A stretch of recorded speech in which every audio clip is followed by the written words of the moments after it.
Ce soir, je pense d'abord aux adhérents de notre famille politique et je veux les remercier du fond du cœur. Quels qu'aient été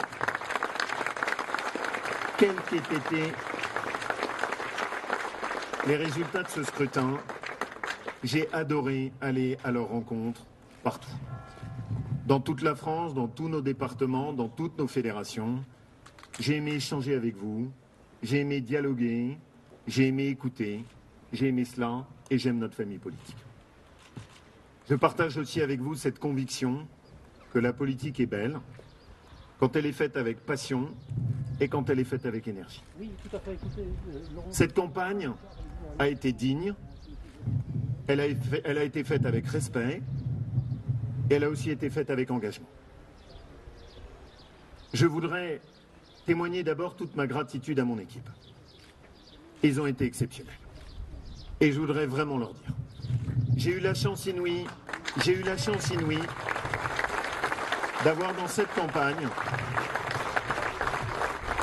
des amis, des adhérents, une jeune génération aussi qui est pleine de talent. Et je me suis employé à les faire monter. Et demain, je veillerai à ce qu'ils aient toute leur place parce qu'ils sont une chance pour notre famille politique. Je viens d'appeler Bruno Retailleau pour le féliciter de sa victoire. Et je lui adresse tous mes vœux de réussite dans la mission qui va être la sienne. Je sais trop à quel point le poison de la division a si souvent fait du mal à notre famille politique. Dans cette campagne, j'ai toujours plaidé pour le rassemblement. J'ai toujours dit qu'il fallait additionner plutôt que de diviser.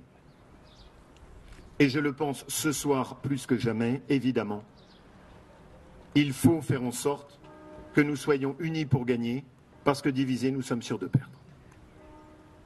Ma conviction reste la même. Il faut rassembler toute la droite et il faut porter un projet de rupture. Et nous ne pourrons le faire si nous sommes dilués dans le macronisme. Les Français attendent de nous que nous portions un projet de changement permettant de tourner la page du en même temps. Un vrai projet d'alternance. Et vous connaissez mes convictions en la matière. Je suis convaincu que pour cela, il faut que nous fassions sauter les verrous de l'impuissance qui aujourd'hui condamnent la politique française à l'absence de résultats. Le poids des juges des cours suprêmes, la bureaucratie administrative, le poids aussi de toutes ces associations militantes d'extrême gauche qui prétendent dicter leurs lois à la majorité des Français. La réalité, c'est qu'il faut commencer par libérer notre pays de ses chaînes. Cela signifie que la droite doit préparer un projet de rupture qui est de même ampleur que celui qui a été porté en 1958. Et ma conviction reste aussi la même. La droite ne pourra réussir qu'en assumant des idées fortes, nous permettant de renverser la table, quitte à déplaire à la cohorte de tous ceux qui veulent que rien ne change. Pour juguler enfin l'explosion de l'immigration et du communautarisme, pour rendre la sécurité à nos compatriotes qui ont droit, pour tout simplement s'attaquer à l'explosion de la dépense publique. Baisser la dépense publique sera sur la durée le seul moyen de protéger les Français, notamment nos retraités, de l'explosion des impôts. Et enfin, vous savez ce que j'en pense, faire cesser l'assistanat pour revaloriser le travail. Il y a une vraie attente. Il y a un vrai chemin. Il y a un vrai projet de rupture à porter et j'y prendrai toute ma part avec les députés de la droite républicaine.